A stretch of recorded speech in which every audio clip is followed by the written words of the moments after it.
न सर्दी, न खांसी, न जुकाम और न ही बुखार, फिर भी हो सकता है कोरोना। कोविड-19 की बीमारी के खौफनाक सच का ये भी एक पहलू है।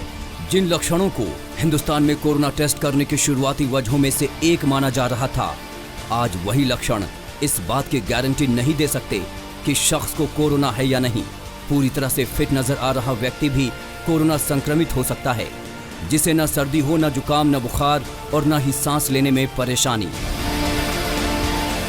आसान शब्दों में अब कोरोना को दो भागों में बांट सकते हैं, एसिम्प्टोमेटिक कोरोना और सिम्प्टोमेटिक कोरोना। दोनों के चरित्र को भी समझने की जरूरत है। एसिम्प्टोमेटिक कोरोना में मरीज के अंदर कोरोना के लक्षण नहीं दिखाई देंगे, जबकि सिम्प्टोमेटिक कोरोना में मरीज के अंदर कोरोना लक्षण दिखाई देते हैं। इसका सीधा सा मतलब यह है कि अगर किसी को एसिम्प्टोमेटिक कोरोना है तो इसकी जानकारी ना तो खुद उस शख्स को होगी और ना ही बिना टेस्ट के डॉक्टर ही इसका पता लगा पाएगा, जबकि सिम्प्टोमेटिक में डॉक्टर पहली नजर में टेस्ट करने पर विचार कर सकता है। एसिम्प्टोमेटिक में टेम्परेचर चेक करने वाली मशीन तो संक्रमित मरीजों को पकड़ तक नहीं पाएगी, जबकि सिम्प्टोमेटिक में बुखार आने पर व्यक्ति का चेकअप किया जा सकता है।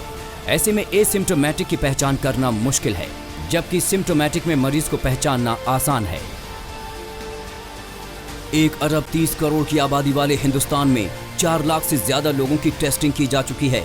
टेस्टिंग का पहला आधार ट्रैवल हिस्ट्री है, फिर संक्रमित व्यक्ति के संपर्क में आने वाले लोग और या वो लोग जिनमें कोरोना के लक्षण दिखाई दे रहे हैं। ऐसे में बिना लक्षण के मरीजों का सामने आना स्वास्थ्य कर्मियों की टेंशन बढ़ा रहा है।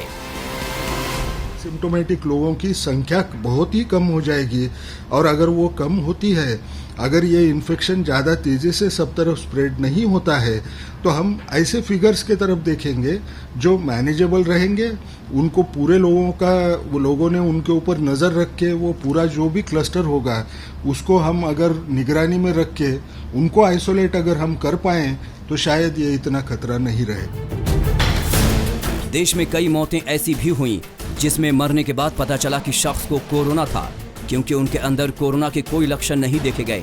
ऐसे में जिस हिसाब से टेस्टिंग हो रही है, उसे देखते हुए भारत जैसे देश में एसिम्प्टोमेटिक कोरोना बेहद खतरनाक हो सकता है, क्योंकि हर व्यक्ति की टेस्टिंग अभी देश में संभव नहीं है।